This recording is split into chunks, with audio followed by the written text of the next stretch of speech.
Robotic system जी आहे ही सध्या मी robotic train surgeon आहे आणि सगळ्यात महत्त्वाचं कसं की याचे फायदे मी गेल्या 1 वर्षापासून अतिशय बारकाईने बघितलेत.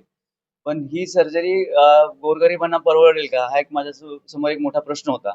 पण ज्यावेळी मी ह्या Meso आणि मेरिल कंपनीची मी ज्यावेळी त्यांचे फीचर्स बघितले आणि कंपनीने जे मला ऑफर दिल्या, याचं कारण असं आहे की के-ई-एम आणि सायनमध्ये याचे वर्कशॉप लागले होते आणि कंपनीने माझे एच-ओ-डी डॉक्टर विभास दासगुप्ता यांच्याशी मी ज्यावेळी बोललो, तर सरांनी सांगितलं की ह्या कंपनीला आणि सरांनी अगदी व्ही-पीपर्यंत कॉन्टॅक्ट करून चांगल्या पद्धतीचं मला पॅकेज मिळवून दिलं आणि सगळ्यात महत्त्वाचं कसं, की सर्जरीमध्ये जो महाग जो पार्ट असतो तो इम्प्लांट असतो.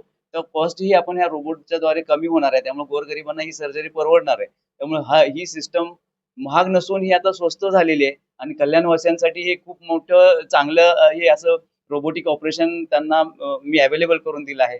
तर फक्त याचा सर्वांनी लाभ घ्यावा आणि अशी एवढीच माझी विनंती आहे. येऊन 2 शब्द संपवतो. शासनाच्या ज्या योजना आहेत त्या लागू होणार आहेत. शा शासनाच्या योजना तसं पाहता की ह्या रोबोटिक सर्जरीला लागू नाहीयेत.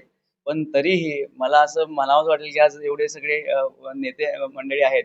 त्यांनी वेगवेगळ्या पद्धतीने जर का पेशंटना जर चांगले फंड्स उभा करून दिले, अनेक योजना आहेत, अनेक ट्रस्ट आहेत, तर आपण नक्की गोरगरिबांसाठी सुद्धा रोबोटिक सर्जरी करून द्यायला माझा नक्की असेल.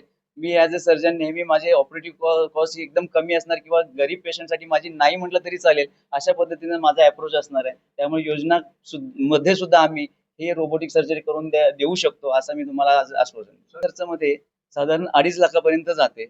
पण आपण जर का ह्याची कॉस्ट कटिंग जर करायची म्हटली, तर हॉस्पिटल माझं आहे. शिवाय मेंटेनन्स म्हणजे माझं वैयक्तिक असल्यामुळे बाकी जे काही चार्जेस आहेत ते आम्ही कमी करून मेंटेनन्स कॉस्ट कमी करून कसं ह्या गोरगरिबांना परवडेल अशा ह्याच्यामध्ये आम्ही बसवू शकतो. तर ही रोबोटिक जरी सर्जरी असली, तर आम्ही ती 2 लाखापर्यंत आणू शकतो, जर का पेशंट अफोर्डिंग नसेल. डॉक्टर गाडगे सरांच्या वतीने अथक प्रयत्नातून कल्याण शहराची जी आवश्यकता होती, जी मागणी होती आणि त्याकरता त्यांनी आधुनिक पद्धतीचा वापर करून आणि पेशंटना लवकर बरं कसं करता येईल याकरता जे अथक प्रयत्न केलेत आणि या शहरामध्ये भव्य दिव्य असं एक चांगलं हॉस्पिटल निर्माण केलेलं आहे.